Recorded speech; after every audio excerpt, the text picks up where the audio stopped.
Why is it that sometimes when you're under pressure you feel that tingling sensation, that excitement, whereas other times that same tingling sensation in your stomach is actually you feeling sick? Sport is about emotion, both for the fans and for the athletes, and that's what we're talking about today.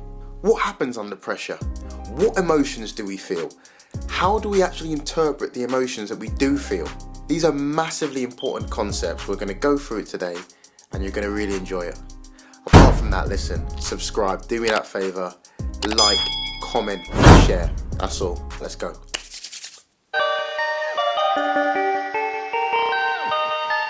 Perfect.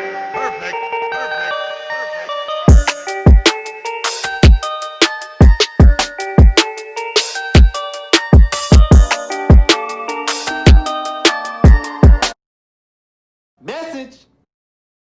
Welcome back everybody, it's Dr. Matt. I'm the guy that gives you the medical eye on sporting topics. Today is the Mind of Winners part 4. We're talking about how emotions feed into your psychology and how that affects your performance. So for those of you that have followed this series so far, you're basically sports psychologists by now.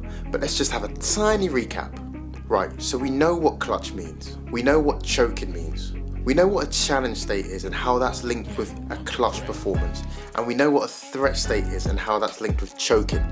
We also know what actually happens within the body physiologically when you're in a stressful state and when you're under pressure in sport. So we're up to date. Today, we're bringing in the emotional side. So what emotions do we feel under pressure in those big situations and how do we use them? How do we interpret them? Let's dive in. Now, I've made a nice little diagram for you guys that's going to appear on the screen just now. What it does, it shows us just the range of emotions that we can feel. What we're going to do, we're going to use this as an emotional map, so to speak, right? And we're going to let you know where you are on this map when you're under pressure and when you're about to choke and when you're about to come through clutch. It all makes perfect sense as we go along. Right, so let's start what we always do, at the beginning. You're in a motivated performance situation under high pressure. The lights are shining bright. You've done all the calculations in your brain and you're in a threat state. You're going to choke. What emotions are you feeling? Right, so if we look at this diagram, first thing to note about people in a threat state who are going to choke is that they have generally negative emotions towards a situation. So they're over in that top left. They're feeling nervous, anxious, angry. All these emotions we felt 1,000 times when we've been under pressure. This is not surprising, but what it does, it leads to a couple of things. Firstly, you lose focus, and that's because vital brain space, brain capacity, is being used up, worrying, thinking about the negative aspects of the whole situation. And as a result, you're not focusing on the task at hand, and your performance is going to go down. Secondly, and this might sound like a bit of a contradiction, but just bear with me, you start to do something called reinvest. What is reinvesting? Let me explain. Reinvesting is a form of overthinking.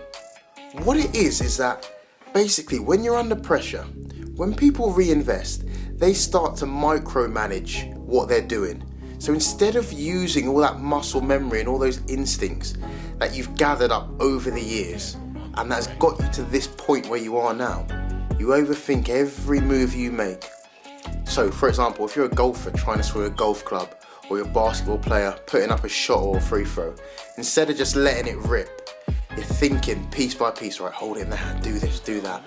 And as a result of that, you're not letting your natural skills flow and your ability goes down as opposed to up, which you might think. Those two things combined make your performance get worse. I've been there, I know you've been there. Just leave us a comment letting us know when you've been in a situation where you've reinvested and you've overthought something that you know you're good at. The situation is slightly different for clutch athletes, right? Let's start again, story time. You enter a high pressure, motivated performance situation, lights shining bright, it's on you. But you do your calculations, you rate yourself, you're gonna come through clutch, you're in that nice challenge state. What's going on?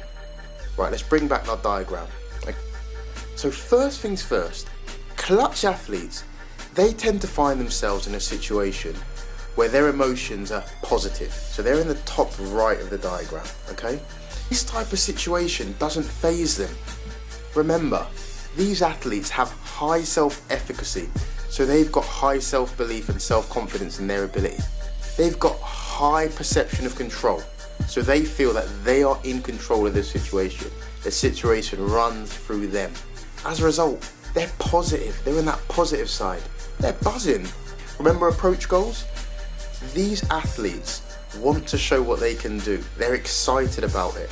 They live to show their competence, to show they're better than the other person. And they don't care about the idea of losing. They're more excited about the idea of winning. Now, there's another level to this. And it's actually how those clutch athletes interpret the emotions that they feel. Okay, follow along with this. We know the best athletes in the world get nervous, they get angry. But what can they do with that emotion?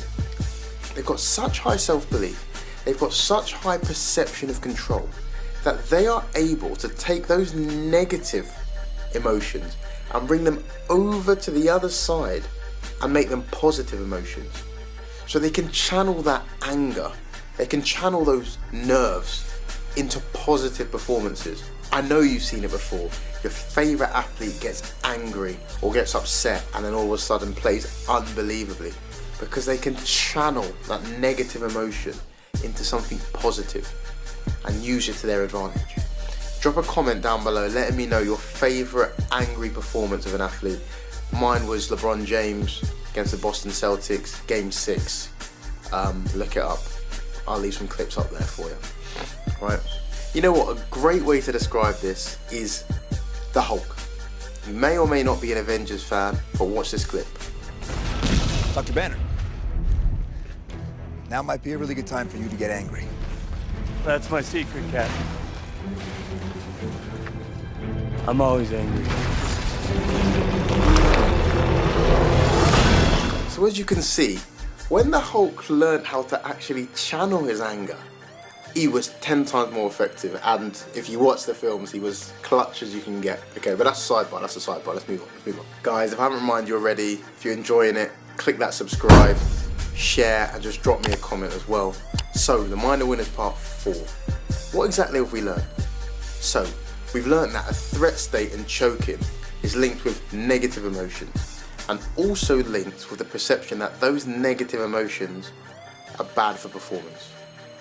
When you're having those negative emotions, you tend to lose focus and divert your brain's power to other negative things. You also tend to reinvest, which is essentially overthinking the actions you do to the detriment of your performance. Challenge state, however, when you're clutch, the opposite happens. Firstly, you tend to have positive emotions because you're excited about what the possibilities are and you want to show how good you are. More importantly, even when you have negative emotions, you're able to twist them and bend them to your will and make the most of them, improving your performance. There we go. Hope you enjoyed. Like, subscribe, comment as well. Love the comments, I get back to all of them, and I'll see you on the next video.